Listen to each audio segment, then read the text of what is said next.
One type of shape that you can have in a histogram is called a normal distribution. And a normal distribution is usually called a bell-shaped curve. A normal distribution and a bell-shaped curve have the same meaning. And in daily life, you probably hear the word bell-shaped curve more often. I'll show you what that type of shape looks like.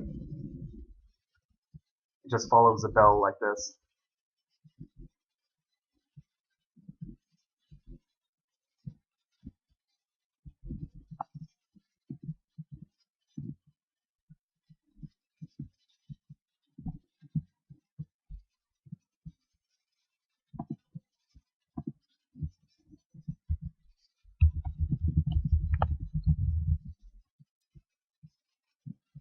This is a normal distribution, meaning a bell-shaped curve.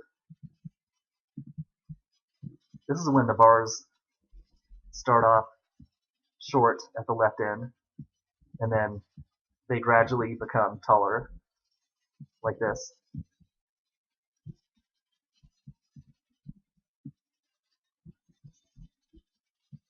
Then they peak in the middle.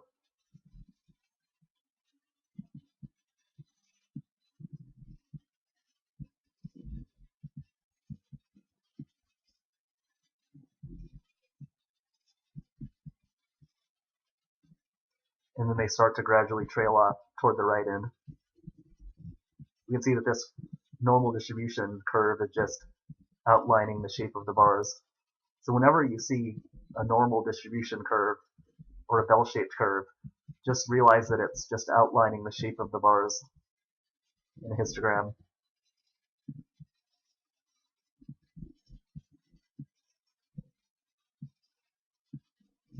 Okay. In a normal distribution, the values that are near the center, meaning the more medium values, have the largest frequencies, and the values that are at the low end down here have lower frequencies, meaning they don't appear as often, and the values that are higher up here also have lower frequencies, and they don't appear as often. One type of variable that often follows a normal distribution is IQ. So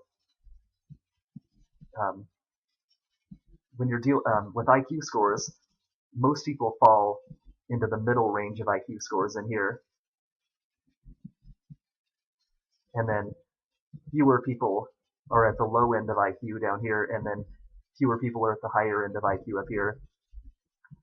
Height also tends to follow this type of a curve, where most people have medium heights in here.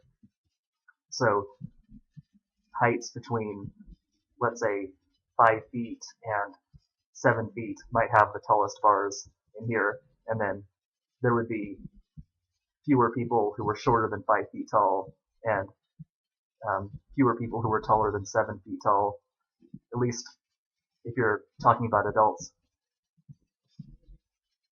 So we know what a normal distribution is. Now what about a shape that doesn't follow a normal distribution? Next we'll talk about the different types of non-normal shapes, meaning the shapes that don't follow a normal distribution. One possibility is to have a histogram that peaks further to the left than a normal distribution does. So you might have a shape like this that peaks near the left end, where the lower values appear more often and the higher values appear less and less often in the data set.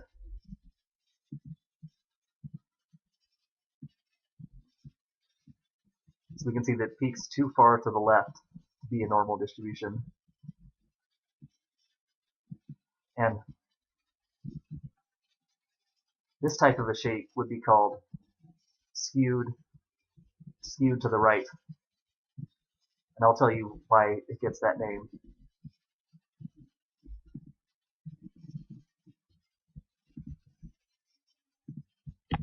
It's actually either called skewed to the right or positively skewed.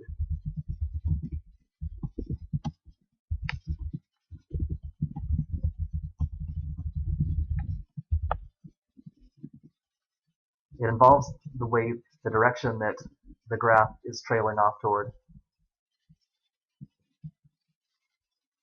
So we can see that the bars are trailing off toward the right end down here, meaning it peaks at the left end and then it gradually trails off and gets shorter when you go toward the right end. So just imagine this arrow going down to the right, and that's why it's called skew to the right. And you can also think of it as it's trailing off toward the positive end of the number line, so it's positively skewed. Now what about the opposite type of graph? What if it peaks at the right end and then trails off to the left? The reason I'm putting a normal curve here is just to show you how it doesn't follow a normal curve. So when I draw this normal curve right here, this normal distribution, you can see how the shape of the bars doesn't follow this type of shape.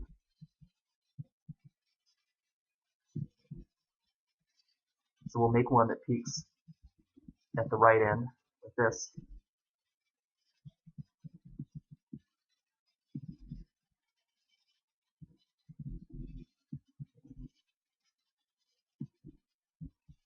And then trails off toward the left end.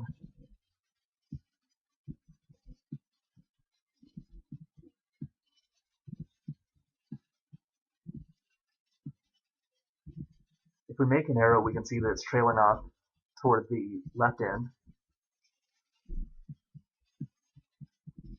So it's called skewed to the left, or negatively skewed, because you can imagine how it's trailing off toward the negative end of the number line. So it's negatively skewed.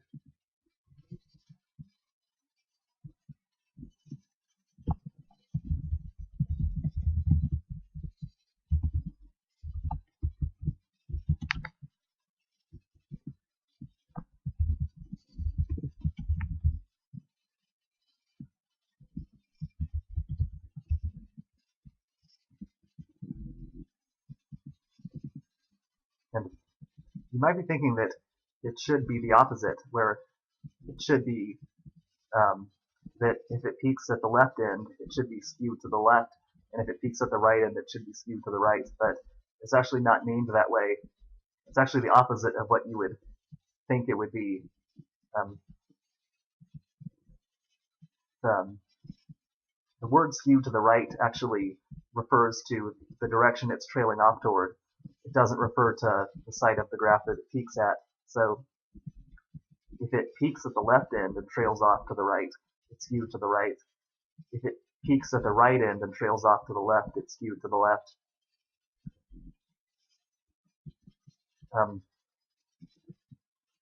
You might imagine if this was a mountain and you were stuck up here at the peak of the mountain up here, if you would rather walk down to the right down the right side of the mountain, meaning if it would be easier to walk down this side of the mountain at the right end, then it's skewed to the right. And if you were stuck up here and this was a mountain, and if it was easier to walk down to the left end, then it's skewed to the left.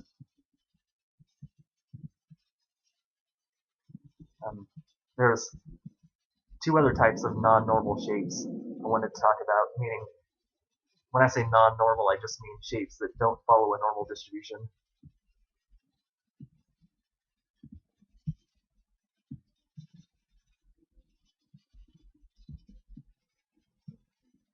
You can also have a graph that peaks lower than the normal distribution and a graph that peaks higher than the normal distribution. And we'll talk about those next.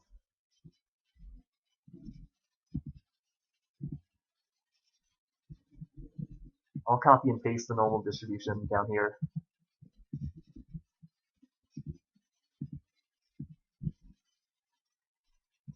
Just so we can have it to compare to these other graphs.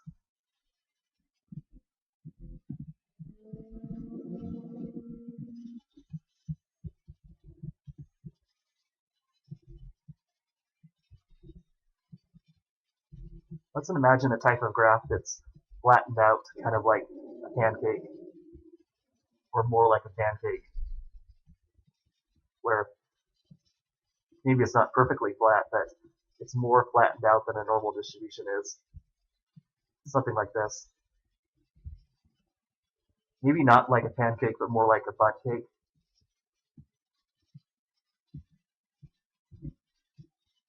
So we have a graph that's flattened out like this, and it peaks lower than the normal distribution. This more flattened type of shape would be called a negative kurtosis. It's kind of a strange word, but it's called a negative kurtosis.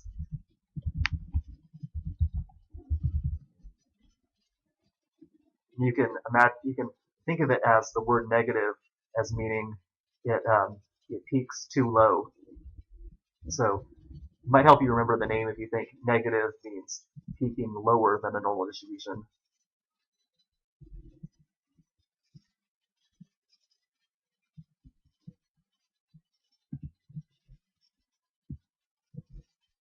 If it peaks higher than a normal distribution, it's a positive kurtosis.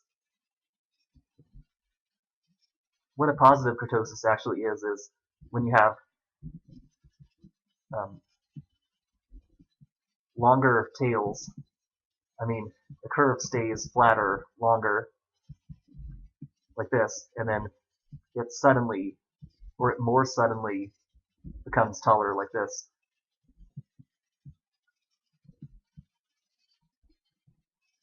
So instead of going up gradually, it stays flat longer, and then once you get closer to the center, it goes up more suddenly.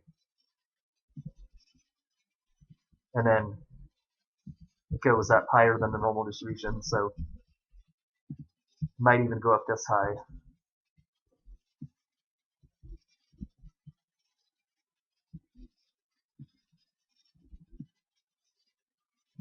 And then it goes down suddenly again, goes down pretty quickly, and then it becomes this flat tail down here. So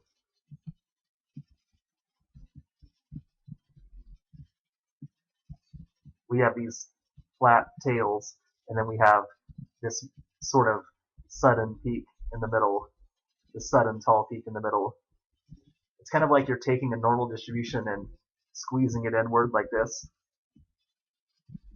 where if this was a ball of dough, or like Play-Doh, I guess, if you pushed inward from the two sides, the peak would move in like this, and it would move up higher, and that would give you a positive kurtosis.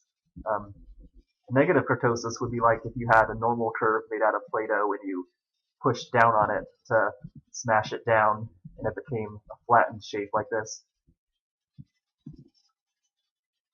It's just one way to think about it. So if it peaks lower than the normal curve, it's a negative kurtosis. And if it peaks higher than the normal curve, it's a positive kurtosis.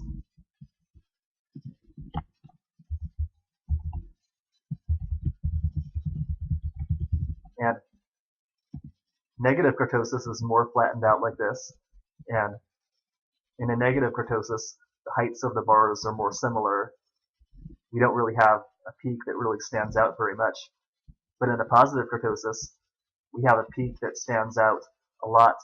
The peak is more distinct than in a normal distribution because you actually have this tall and narrow peak that appears in the middle of right here in the graph. So actually, in a negative kurtosis, the peak of the graph is flatter and wider. See how this peak right here is flatter, both flatter and wider than the normal distribution. And in a positive kurtosis, the peak is narrower and taller than in the normal distribution. And there's one other type of shape that I could have covered, which is called a bimodal distribution, which is when you have a peak like this and then a second peak that goes up like this. where it actually peaks twice. So this one will be called bimodal. And now I'll go through a PowerPoint slideshow, which will go through some of these concepts again.